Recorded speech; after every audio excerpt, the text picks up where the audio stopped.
God bless you all. आज मेरा believe है कि इस वचन के जरिए परमेश्वर का आत्मा आपसे बात करेगा। वचन का सुनना क्यों जरूरी है? वचन हमें यह सिखाता है कि परमेश्वर की मर्जी क्या है। वचन एक संविधान की तरह है और वचन कहता है कि परमेश्वर कहता है कि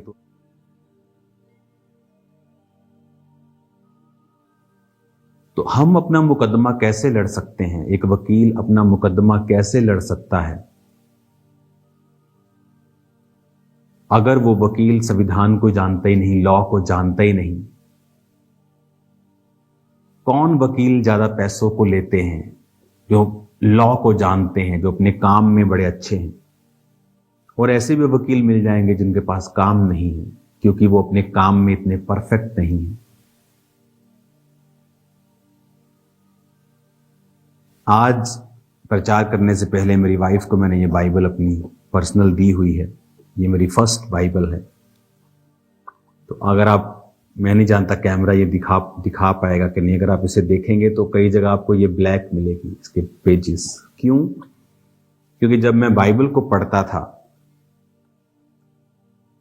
तो जब ऐसा वचन मेरे सामने आता था जो मेरे दिल को छू जाता था कि परमेश्वर क्या तू ऐसा कर सकता है?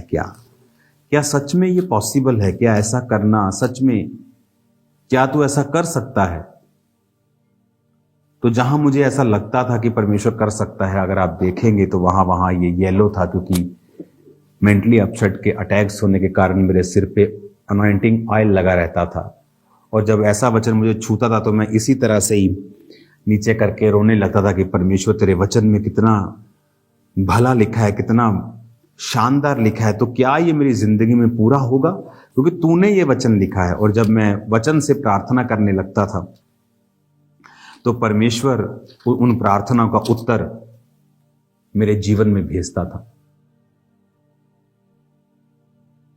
मैं पढ़ता ही ना, और अगर मुझे यह वचन मालूम ही ना होता तो मैं प्रभु को क्या कहता? आप जानते हैं परमेश्वर ने मुझसे क्या कहा। कई बार लोग जब मुझसे मिलने के लिए आते तो उनको जब मैं काउंसलिंग देता हूं तो कई बार परमेश्वर का आत्मा बात करता है उसी टाइम। नहीं तो मैं उनको रेगुलर जो वचन की काउंसलिंग होती है वो देता हूं, लेकिन कई बार स्पेशली खुदावंद बात करता है। प्रभु ने एक व्यक्ति के बारे में कहा कि इसको बोल कि ये पूरी तरह से अपनी प्रार्थना को स्पेसिफिक कर दे, क्लियर प्रार्थना करे, इसको क्या चाहिए। हस्बैंड अच्छा हो, नो, कैसा हस्बैंड हो, क्लियर स्पेसिफिक प्रार्थनाएं ये करे तो मैं इसकी प्रार्थनाओं को सुनूंगा। आप इमेजिन करो, जब मैं ये प्रार्थनाएं करता था, अगर मेरे को वचन पता ही ना होता कि कहां लिखा है। अगर आप आंखों की प्रार्थना कर रहे हैं, आपकी आंखें धीमी हैं, आपकी आंखों में प्रॉब्लम है, बीमारी है, कुछ भी है, उसकी लाइट कम हो गई है, कहां वचन आपकी आंखों को सपोर्ट करता है? प्रभु मनु चंगा कर दे, तेरे कोड़े खाना में चंगे। ये प्रार्थना ठीक है, लेकिन ये निकम्मे वकीलों वाली प्रार्थना है। इस तरह निकम्मे वकील होते हैं जिनको मालूम नहीं होता क्या करना है, और अच्छे वकील होते हैं जिनको पता होता है लॉ की बारीकी। तो आप, एक वचन कहता, अगर तुम्हें, यीशु मसीह ने एक जगह ये लिखा कि अगर तुमने वही किया जो तुम्हें करने के लिए बोला गया था तो तुम निकम्मे दास हो। मतलब तुम अलर्ट नहीं हो अपनी लाइफ में। अगर प्रार्थना करनी है तो प्रभु को कहो, प्रभु तेरे वचन में लिखा है कि मूसा की आंखें 120 साल के होने के बावजूद भी धुंधली नहीं थी। अपने केस को रिप्रेजेंट करना कि प्रभु मूसा को तूने ऐसी आंखें दी थी, उसके ऐनक नहीं लगी थी, वो 120 साल का था। प्रभु आप जानते, प्रभु में आने से पहले मुझे ऐनक लगी हुई थी। शायद मेरी कोई पिक्चर नहीं तो मैं आपको दिखाता, लेकिन आज अगर बाइबल आप दूर भी रखें तो मैं पढ़ लूंगा बारीक। पॉसिबल है ये, लेकिन हमारा केस हमें रिप्रेजेंट करना नहीं आता परमेश्वर के। हम एक निकम्मे दास हैं। अगर हम अच्छे होते तो हम रिप्रेजेंट करते, प्रभु तेरे वचन में लिखा है। कहां वचन आपको हड्डियों को सपोर्ट करता है? आपको अगर हड्डी की दिक्कत है, घुटनों की दिक्कत है, कूल्हे, कहां सपोर्ट करता है? नीति वचन 3 में। अगर तू यहोवा की आज्ञाओं पे चले वो तेरे शरीर को भला चंगा और तेरी हड्डियों को पुष्ट करेगा। पुष्ट का मतलब है मॉइस्चर, कहते ग्रीस खत्म हो गई, मॉइस्ट करेगा। परमेश्वर ने कहा तेरी हड्डियों को वो मॉइस्चर में रखेगा, सूखने नहीं देगा। तो ये मतलब नहीं कि एक विश्वासी को हड्डियों की प्रॉब्लम नहीं हो सकती, घुटनों की, हिप की नहीं हो सकती, पर उसके पास एक वचन होना चाहिए टू फाइट अपॉन, कि इस वचन पे वो फाइट करे कि प्रभु तेरे वचन में लिखा है। कहां लिखा है आपके वचन में कि वो आपके बच्चों को ब्लेस करेगा या आपके बच्चों को ग्रेट बनाएगा? अगर आपको ये नहीं पता, आपका केस, आप एक निकम्मे दास हैं, निकम्मे वकील हैं। आपको मालूम ही नहीं, आप जो पूछ रहे हैं, जो आप मांग रहे हैं, वो कौन सा वचन उसको सपोर्ट करता है।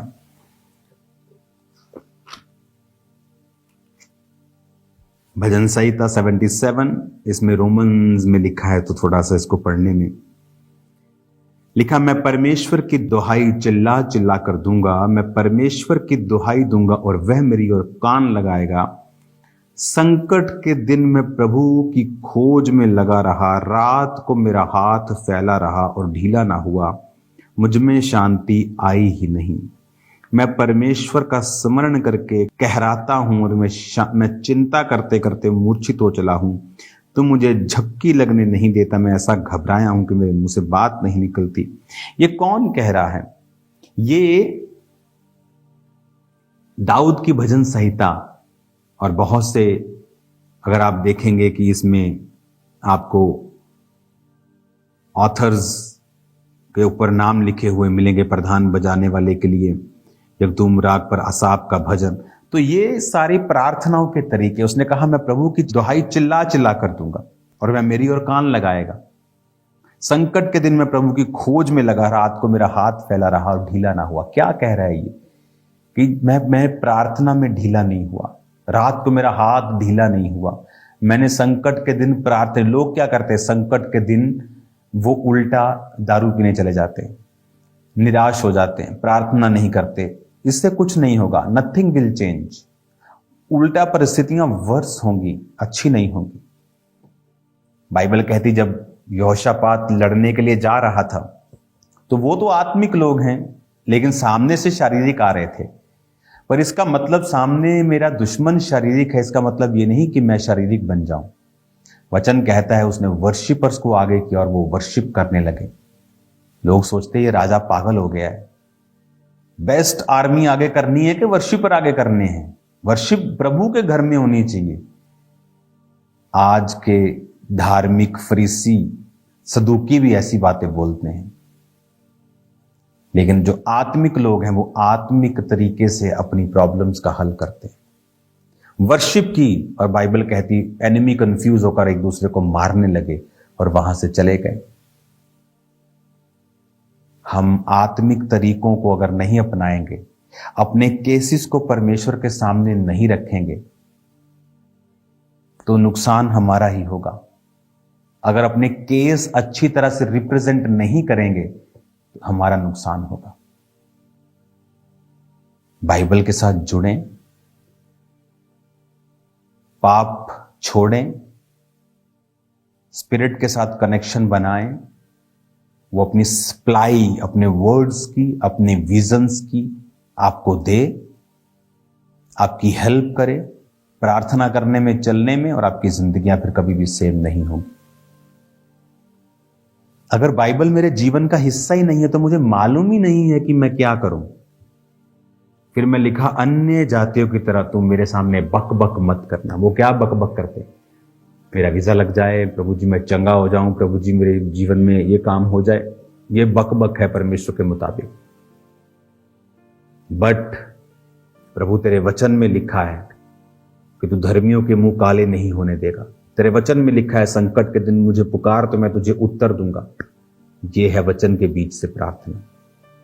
कि पहले वचन बोलना कि प्रभु तेरे दास मूसा के विषय में लिखा है कि वो 120 साल का था, ना उसका शारीरिक ढांचा कमजोर था, ना उसकी आंखें धुंधली थी, क्योंकि वो तेरी महिमा को देखता था। प्रभु मैं तेरी महिमा को रोज देखूं, मैं पाप छोड़कर तेरे पास आता हूं परमेश्वर, और मैं खुदावन पवित्रताई में चलता हुआ तेरी आराधना करता हूं खुदावन, और मैं तेरे करीब आता हूं परमेश्वर। मैं तेरी महिमा को, तेरी ग्लोरी को रोज देखूं खुदावन, और मैं तेरी प्रेजेंस में बैठूं। और जिस तरह मूसा की जिंदगी में उसकी आंखें धुंधली नहीं थी, मेरी भी धुंधली ना हो, मेरा भी शारीरिक ढांचा कमजोर ना हो। यह है प्रार्थना। हम क्या प्रार्थना कर रहे हैं? प्रभु मेरा शरीर नू छू लो, ते मेरी अखां नू छू लो, ते मैनू चंगा कर दो। परमेश्वर ने कहा अन्य जातियों की तरह बक बक मत कर, अपना प्रमाण दे, अपना केस लड़। इसलिए बहुत सी प्रार्थनाएं उत्तर के साथ नहीं वापस आती। हालेलुया। वचन की नॉलेज ज्यादा होगी, जीवित चर्च के साथ जुड़े होंगे तो हम ज्यादा समझ पाएंगे। खुदावन आपको बरकत दे। अपने हाथों को उठाओ। आज से प्रार्थना की समझ, वचन की समझ आपको दे। जितनी भविष्यवाणियां इस वचन की शुरुआत में आपके लिए की नहीं वो पूरी हों। और बहुत सी टेस्टिमनीज को मैं देख रहा हूं, अभी हम लेंगे टेस्टिमनीज को।